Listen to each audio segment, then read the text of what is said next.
Assalamualaikum warahmatullahi wabarakatuh.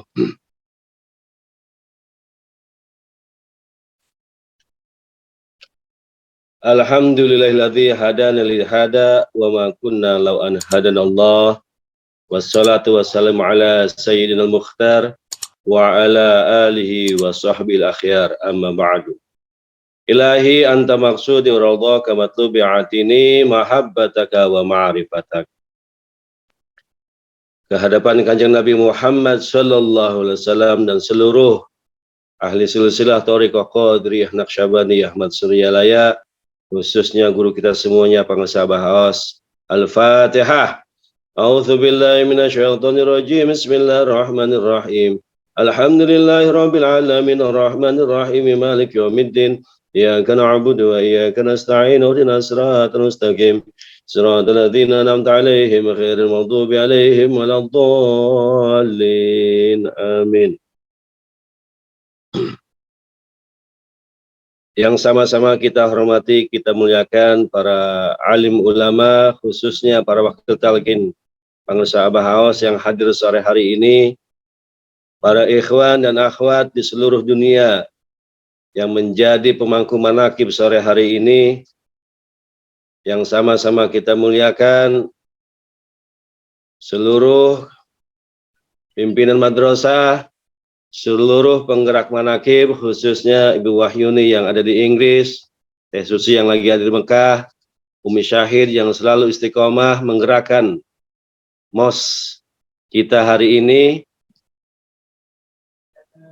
para Gus di Jakarta Arash yang selalu mengawal petugas manaqib sehingga kemudian manaqib bisa dilaksanakan seperti halnya kita melaksanakan manaqib offline. Pertama-tama kita panjatkan syukur kita kepada Allah Subhanahu wa taala atas semua limpahan karunia dan nikmat yang kita rasakan hingga sore hari ini. Tentunya tanpa nikmat iman, tanpa nikmat Islam, dan tanpa nikmat ihsan, kita semuanya tidak bisa berkumpul di tempat yang mulia ini, di program yang mulia ini. Sholawat teriring salam kita sampaikan kepada Kanjeng Nabi Muhammad sallallahu alaihi wasallam. Semoga kita semuanya bisa istiqomah menjalankan amaliyah-amaliyah yang diwariskan kepada guru kita, pengesabah Aos. Amin ya rabbal alamin. Ikhwan dan akhwat yang dimuliakan oleh Allah, mari kita berdoa kepada Allah. Semoga guru kita, pengesabah Aos, selalu diberikan kesehatan yang sempurna, dipanjangkan umur dunianya, ditambahkan kemuliaan, ditambahkan karomahnya, sehingga dengan karomah tersebut bisa membimbing kita semuanya, dan kita semuanya bisa ikut terbawa dalam gerbongnya. Amin ya rabbal alamin. Dan juga kita berdoa kepada Allah, khususnya untuk para ikhwan sekalian yang hadir ataupun tidak hadir, semoga Allah berkahi usia dunianya, diberikan kelancaran pekerjaannya, diberikan kelancaran rezeki, dimudahkan segala urusannya, ditambahkan ilmunya, ditambahkan kesolehannya, kesolehahannya, diberikan putra-putri yang soleh dan solehah, suami dan istri yang soleh dan solehah, dan kita semuanya dijadikan oleh Allah sebagai hamba-hamba yang terus istiqomah untuk berusaha menjadi hamba-hamba yang bertakwa. Ikhwan dan akhwat yang dimuliakan Allah, izinkan sore hari ini tema yang akan kita bahas berkaitan dengan cinta. Cinta yang dimaksudkan ini adalah cinta murid kepada gurunya. Sebagaimana doa munajat yang sering kita baca sebelum melaksanakan wirid, Ilahi anta maksudi wa ridhaka matlubi a'tini mahabbataka wa ma'rifatak. Bahwa hanya Allah lah yang kita maksud, hanya Allah lah yang kemudian kita tuju, dan kita berdoa supaya kemudian kecintaan itu diberikan, ditanamkan ke dalam kalbu kita. Karena cinta ini adalah anugerah, cinta ini adalah pemberian. karena ini sebuah anugerah, biasanya cinta itu hadir, kadarnya, prosentasinya itu bisa bermacam-macam di dalam dada seorang murid. Kecintaan murid kepada gurunya itu nilainya, prosentasinya bermacam-macam. Kecintaan kita kepada Abah Aos, kepada mursyid kita, kepada guru kita, bisa dipastikan berbeda-beda kadarnya. Ada yang 1000%, ada yang 500%, ada yang 100%, ada yang cuma 50%, bahkan mungkin cuma 10% saja. Nah, kadar inilah yang kemudian nanti akan menjadikan sikap murid kepada guru itu menjadi berbeda-beda. Khidmah murid kepada guru itu juga nanti akan ditentukan kadarnya berdasarkan daripada prosentasi cinta yang hadir ke dalam dada, ke dalam diri si kolbu murid kepada gurunya. Pepatah kita mengatakan, tak kenal maka tak sayang. Tak sayang maka tak cinta. Bila dipikir-pikir ini ada benarnya. Bahwa kalau misalkan kita tidak kenal Abah Aos itu seperti apa, mungkin tidak akan tumbuh mahabbah. Tidak akan tumbuh rasa sayang kepada guru kita. Karena tidak kenal siapa sesungguhnya Abah Aos. Orang yang baru ditalkin, belum tahu siapa sosok Abah Aos, biasanya akan bertanya-tanya siapa Abah Aos. Bagaimana rupanya? Bagaimana ilmunya? Bagaimana akhlaknya? Bagaimana hubungan sosialnya? Bagaimana hubungan dengan keluarganya? Orang yang kemudian baru kenal, belum terdeskripsikan, belum tergambarkan bagaimana sosok Abah Aos dalam dirinya. Sehingga pantaslah kalau kemudian mahabbah itu belum tumbuh dalam dirinya. Kecuali orang-orang yang memang sudah lama kenal dengan Abah Aos. Orang yang bertahun-tahun biasa bertemu ikut dengan manakib-manakibnya Abah. Menyaksikan bagaimana keilmuannya, bagaimana akhlaknya, bagaimana kasih sayangnya kepada murid-muridnya. Pasti sudah tumbuh mahabbah yang itu pun kadarnya masih bermacam-macam. Nah, inilah yang kemudian menjadi PR bagi kita semuanya, bagaimana cara kita seorang murid meningkatkan mahabbah kita, kecintaan kita kepada guru kita, kepada murabbi roh kita, kepada pembimbing ruhaniyah kita, supaya kemudian kita mencintai guru tersebut dengan sepenuhnya. Ikhwan dan akhwat yang dimuliakan oleh Allah, bahwa di kelas pun, di sekolah-sekolah, guru itu bermacam-macam. Ada guru mata pelajaran, ada wali kelas, ada kepala sekolah, yang tentunya murid-murid itu pasti mempunyai cara pandang yang berbeda terhadap guru tersebut. Mempunyai penilaian yang berbeda terhadap guru-gurunya. Antara guru yang satu dengan guru yang lain, pasti penilaiannya berbeda-beda. Pasti kedekatannya pun berbeda-beda. Dan bisa dipastikan bahwa kemudian mahabbah murid terhadap guru-gurunya yang di sekolah atau di sekolah formal itu pasti berbeda-beda. Maka biasanya yang disebut guru favorit itu tidak banyak. Guru favorit itu mungkin hanya bisa dihitung jari saja, 1 atau 2 orang saja yang dijadikan sebagai guru favoritnya. Artinya bahwa ketika seorang guru meningkat makomnya menjadi guru favorit, itu ada indikator bahwa mahabbahnya murid terhadap guru tersebut sudah meningkat. Peningkatan ini indikatornya terjadi karena pemahaman pengenalan murid kepada gurunya itu lebih baik, lebih jauh memahami, murid mengeksplorasi, melakukan approaching, melakukan pendekatan kepada gurunya di atas rata-rata murid yang lain, sehingga kemudian didapatkan data-data, didapatkan fakta-fakta bahwa banyak hal positif, banyak hal yang luar biasa yang dia temukan dari gurunya, dan itu membuat mahabbah dia meningkat. Nah, ikhwan dan akhwat yang dimuliakan oleh Allah, karenanya kita semuanya, sikap kita kepada mursyid kita, sikap kita kepada guru kita pun, itu hari ke harinya, itu harus terus ditingkatkan. Supaya apa? Supaya kecintaan kita, mahabbah kita kepada guru, itu terus meningkat. Hal ini Allah kemudian memberikan satu rambu-rambu. Qul in kuntum tuhibbunallaha fattabi'uni yuhibbukumullahu wa yaghfir lakum dzunubakum wallahu ghafurur rahim. Katakanlah, jika kamu benar-benar mencintai Allah, ikutilah aku. Niscaya Allah mengasihi dan mengampuni dosa-dosamu. Allah Maha Pengampun dan lagi Maha Penyayang. Qul in kuntum tuhibbunallah. Kalau kamu benar-benar cinta, ikuti dong. Bilang cinta dong. Untuk menyatakan cinta, bahwa seseorang dikatakan cinta kan harus ada beberapa kriteria.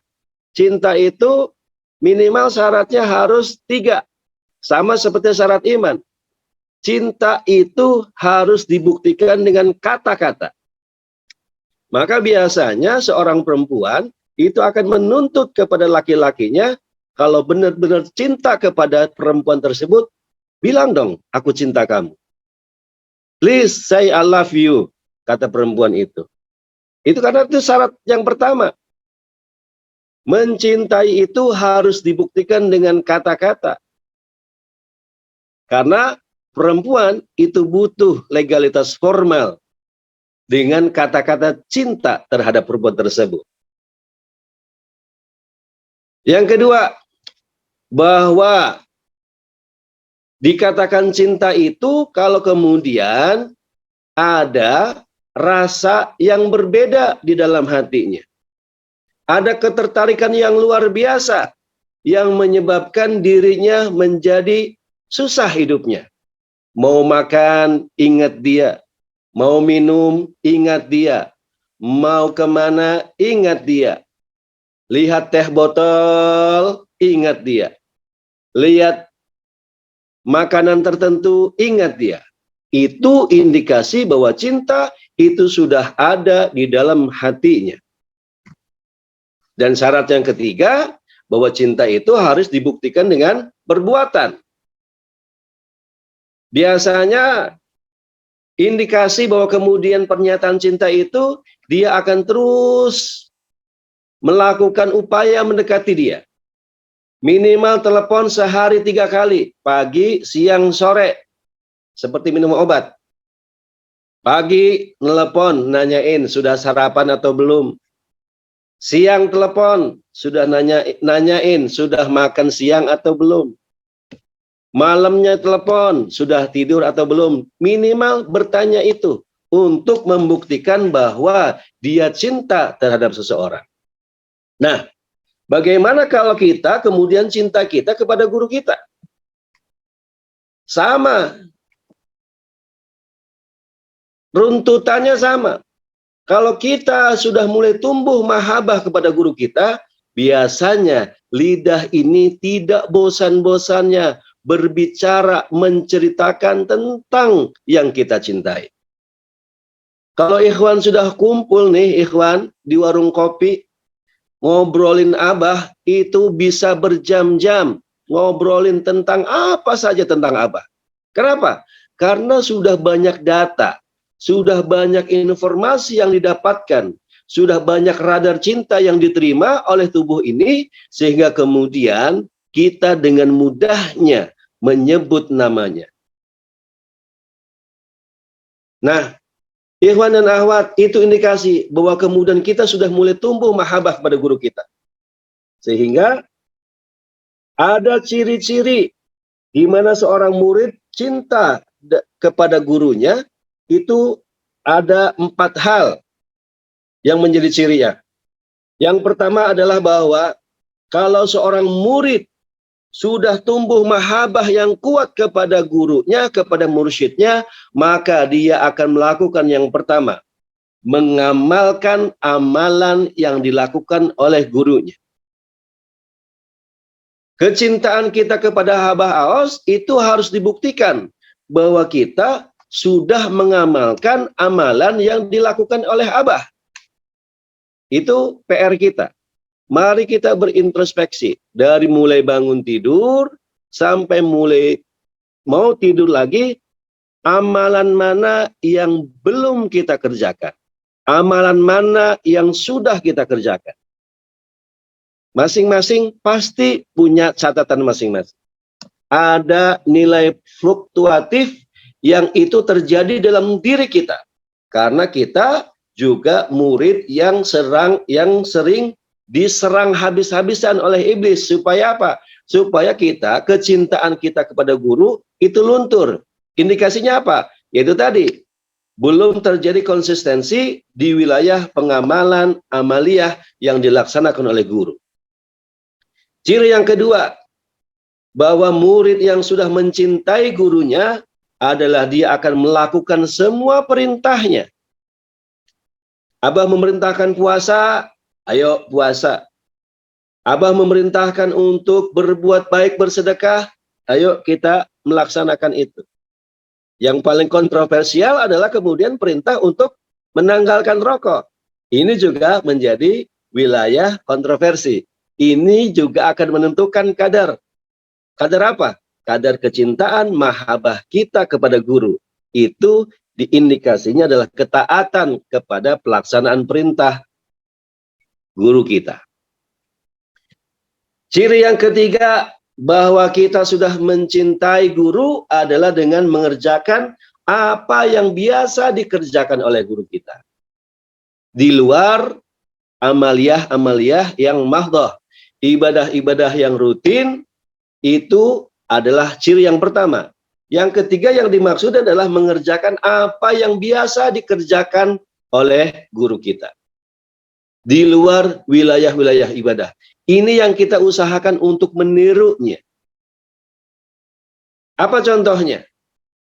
Abah itu biasanya sangat menomorsatukan penampilan. Kenapa begitu? Karena Abah ikut dengan apa yang dicontohkan oleh gurunya, yaitu Abah Anom.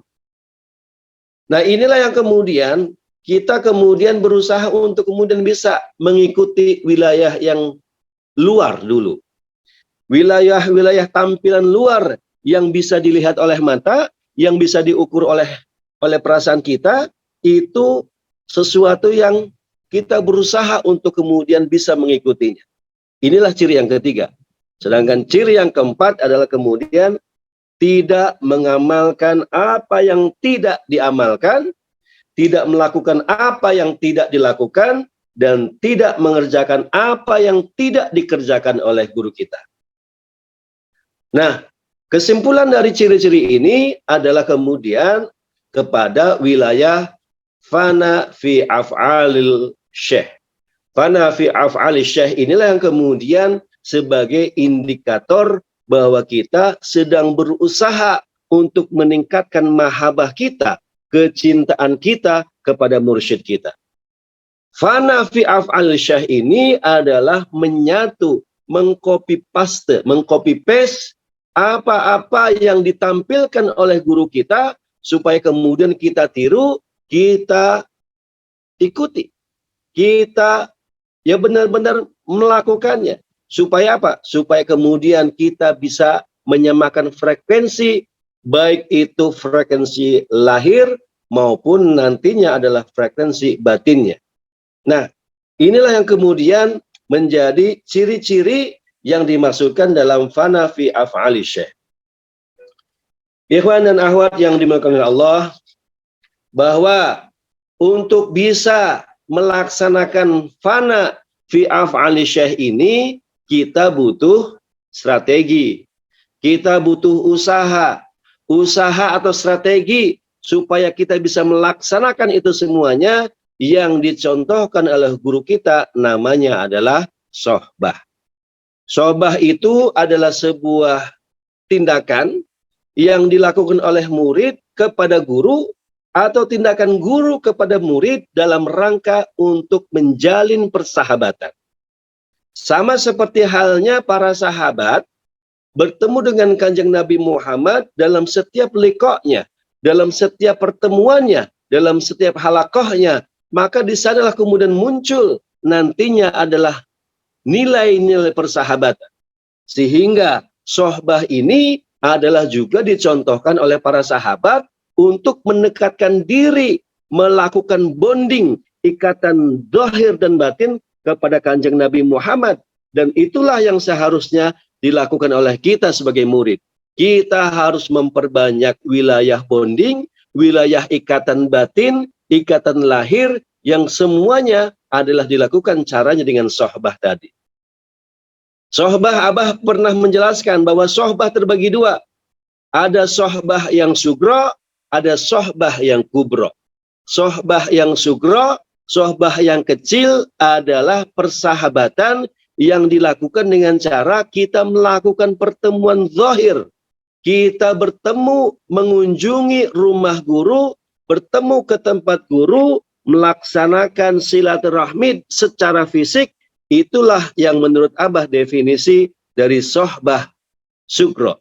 Sohbah yang kecil. Di sana kita bisa mencium tangan Abah, kita bisa mendengar suara Abah, kita bisa melihat fisik Abah. Itulah pertemuan-pertemuan yang disebut dengan pertemuan yang kecil, yang disebut dengan sohbah yang kecil. Sementara sohbah yang kubro adalah ketika kita bisa melakukan ikatan yang luar biasa kuatnya tanpa harus bertemu dengan guru. Indikasinya apa?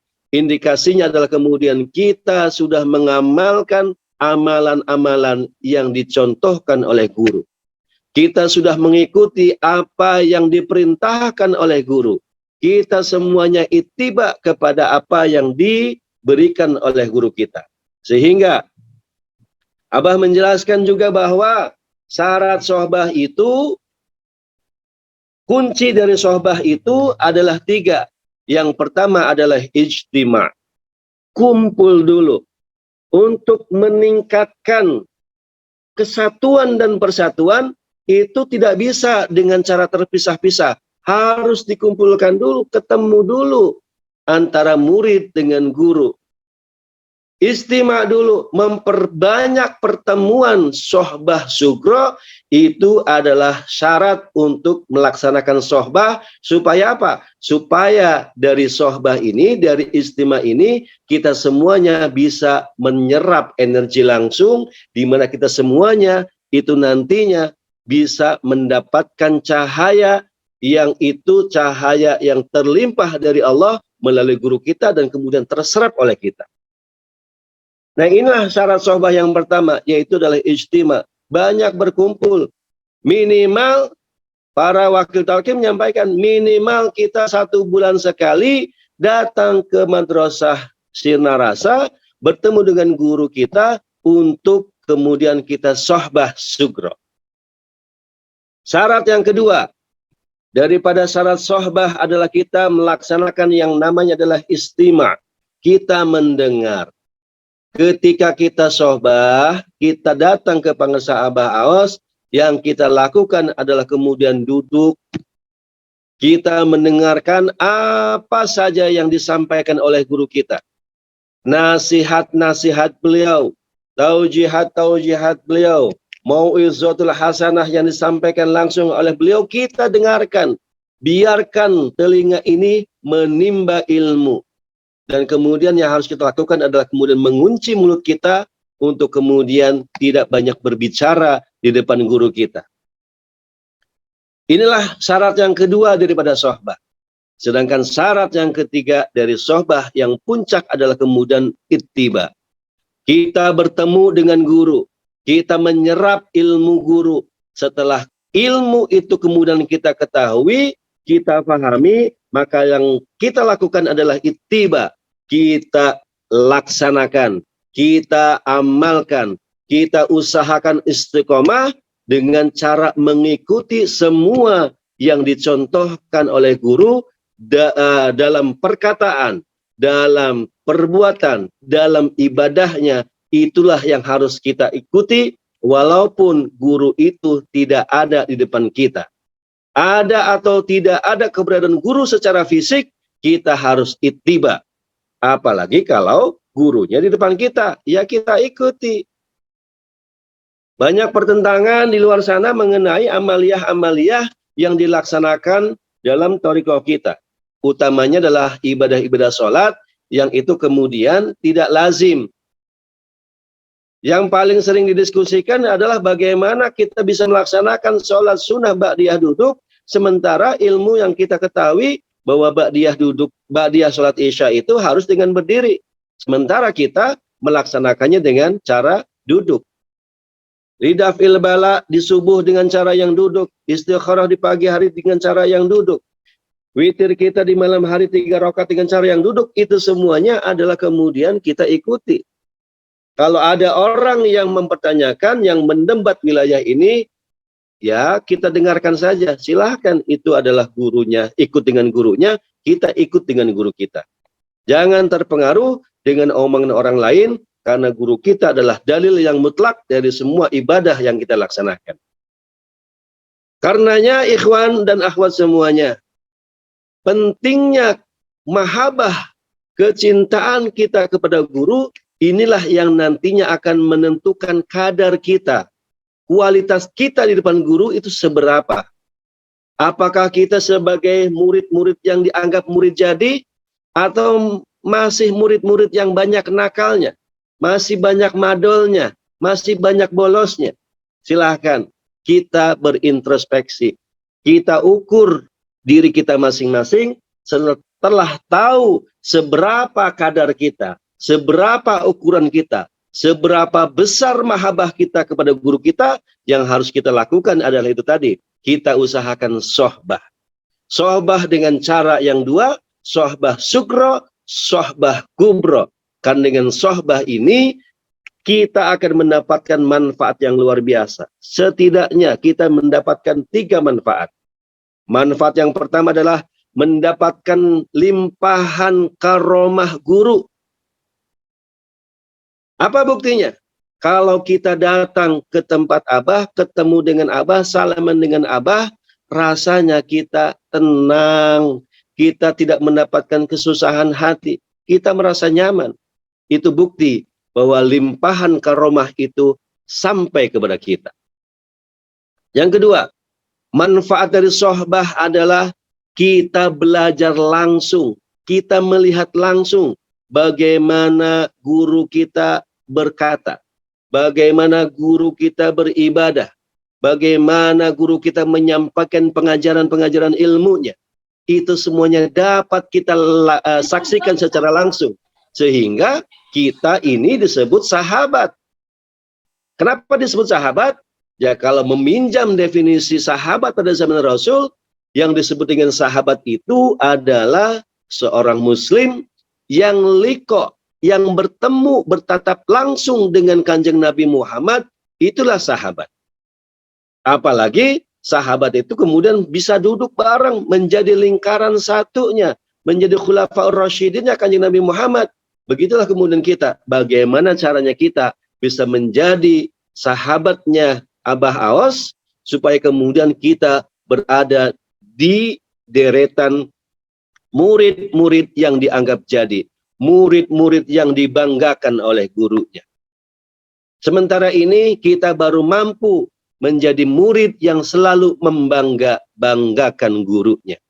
Dan kita, tahapan selanjutnya adalah meningkatkan, supaya kemudian kita memperbaiki lisan kita, memperbaiki amaliyah kita, memperbaiki diri kita semuanya, supaya kemudian kita semuanya itu diakui oleh guru kita. Ikhwan dan akhwat, Kanjeng Nabi mengatakan, Asy-Syaikh fi qaumihi kan nabi fi ummati. Bahwa syekh di kaumnya, di tengah-tengah kaumnya, kan nabi fi ummati. Seperti halnya seorang nabi di dalam umatnya. Asy-Syaikh fi ahlihi kan nabi fi ummati. Bahwa seorang guru, seorang syekh di wilayah keluarganya itu seperti seorang nabi di dalam umatnya. Asy-Syaikh fi baitihi kan nabi fi ummati.